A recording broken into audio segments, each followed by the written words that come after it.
When a person dies, it is important that the body is taken care of in the proper manner for both appearance and health reasons. Two ways in which this can be done include the processes of embalming and cremation. Embalming can be defined as treating a body with special chemicals to keep it from decaying. Cremation can be defined as burning the body of a person who has died. A dead body needs to be embalmed soon after death to delay the decomposition process so a body can be viewed at a viewing or funeral with the least amount of decay. This reduces health risks as well as since dead bodies are filled with bacteria. We will be explaining the complex processes of embalming and cremation and the reasons why both are commonly used in today's society. To begin the embalming process, a person must be declared dead by a coroner or other medical professional. The body is then taken to a funeral home to begin the actual process of embalming. The mortician that is embalming the body fills out a log of all of the items on the body, such as clothing, jewelry, and personal items, as well as any abrasions present, such as bruises, cuts, and skin discolorations. All clothing is removed from the body and the body is disinfected. The mortician then massages the body to alleviate rigor mortis, which occurs when the muscles stiffen after death. After the body is massaged, the mortician then shaves the body. Men's, women's, and children's faces are all shaved to remove any peach fuzz. This makes facial makeup less noticeable to the mourners. Next, the eyes are closed. There are a few methods of doing this. These include sticking cotton under the eyelid and using eye caps made of plastic. After the eyes are closed, cream is used to prevent the eyelids from shriveling up and dying out. Eyes are not sewn shut, but the mouth generally is. The jaw is usually tied shut with suture string and a needle. The string is threaded through the gums, jaw, and nostrils. Sometimes a plastic piece is used to hold the mouth in place so it resembles a more natural position. Cream is then applied to the mouth to keep it moisturized. After these tasks are completed, arterial embalming takes place. This is when embalming fluid is injected into the arteries through tubes and syringes, and the blood is drained from the body. Generally, formaldehyde is used the most, but other embalming fluids exist. When the embalming fluid starts to flow through the arteries, the vascular system becomes pressurized, which is convenient because it helps the embalming fluid spread across the body more easily. Too much pressure is not good, however, so the jugular vein is open to drain some of the blood and fluid out to avoid swelling. After the arterial embalming has been completed, the tubes are removed from the arteries and veins and they are closed. The next step in the embalming process is the embalming of the cavities.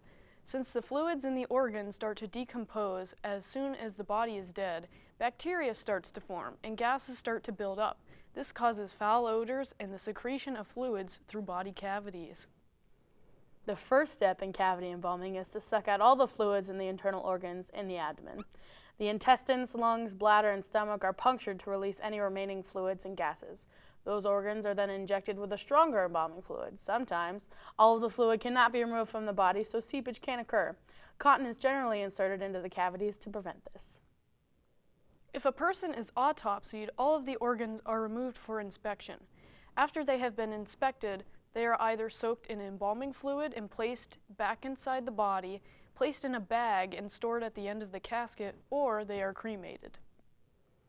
After the official embalming process is completed, the body undergoes some cosmetic changes to improve the appearance for a funeral or a viewing.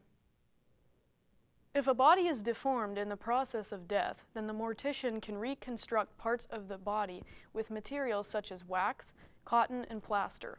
At this point in the process, the hair and the body are washed to get rid of chemical residue along with blood and other fluids. Makeup is applied to the body where necessary to restore the natural appearance of that person's body. And to also cover any bruises or unappealing marks on the skin, the fingernails are also trimmed and sometimes painted, depending on whether or not the body is a female or male, and depending on the wishes of the family. The body is then dressed for the viewing and/or funeral and burial.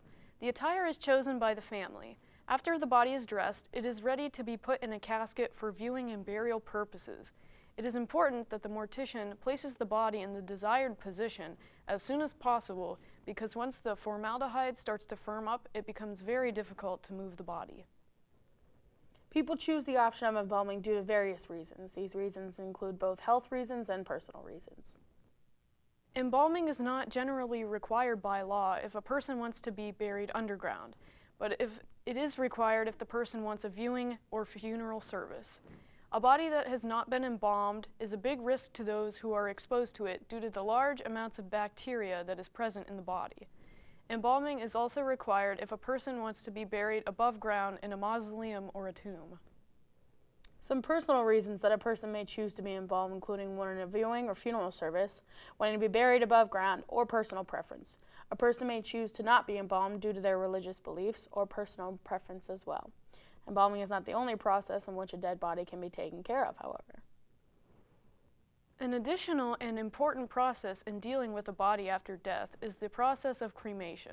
It is commonly chosen for many reasons, including personal preference, severe damage to the body, advanced decomposition, and a body being too obese to be buried. The process of cremation can begin when a body is declared dead. The body is taken to a crematory and is stored in a cold room until the cremation is about to take place. A coroner has to approve the body for the cremation before it can even begin. If an autopsy needs to be conducted, the coroner needs to request it to be done immediately because once the body is cremated, it cannot be undone to investigate possible causes of death. Once the body is approved for cremation, items such as pacemakers, implants, and prosthetics are removed because they can explode in the heat. After these items are removed, the body can be put into a highly flammable casket-like box made of materials such as cardboard, or woods like plywood or pine. After the body is put into the box and the incinerator warms up, the body is put into the incinerator and it begins to burn. As the body burns, the skin burns and splits, muscles become charred and flex from the heat. The bones crumble, which is what most of the ash is made up of. After 2 or 3 hours, the body should be completely cremated. Depending on the person's bone structure, there should be anywhere from 3 to 9 pounds of ash. Once the body is completely cremated, the incinerator and the body are swept with a broom. These ashes are swept into a tray that is sifted through to remove any debris, such as hip replacements or plates. The debris is removed and is disposed of. The remaining ash is put into a grinder, and the grinded remains are usually put into an urn or a special container, generally chosen by the family. If the family is unable to physically pick up the ashes, some crematories can mail the ashes to the families. Occasionally, there is some ash mixing that takes place, which really cannot be avoided, but some crematoriums try to keep the incinerators as clean as possible after every cremation to reduce the amount of other people's ashes getting mixed in with the current body being cremated. Mix-ups can be avoided by using identification papers throughout the process of cremation to ensure that the family does not receive the remnants of a stranger along with the ashes of their loved one.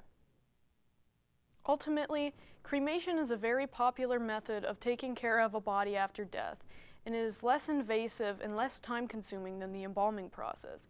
It is also sometimes chosen by families when the body of their loved one is too decomposed to be shown at a viewing or a funeral. Embalming is chosen more often when a person wants a viewing or a funeral service. This allows the family to view their loved one before laying them to rest and provides them with a sense of closure. Due to the precise nature of both embalming and cremation, both are very complex processes.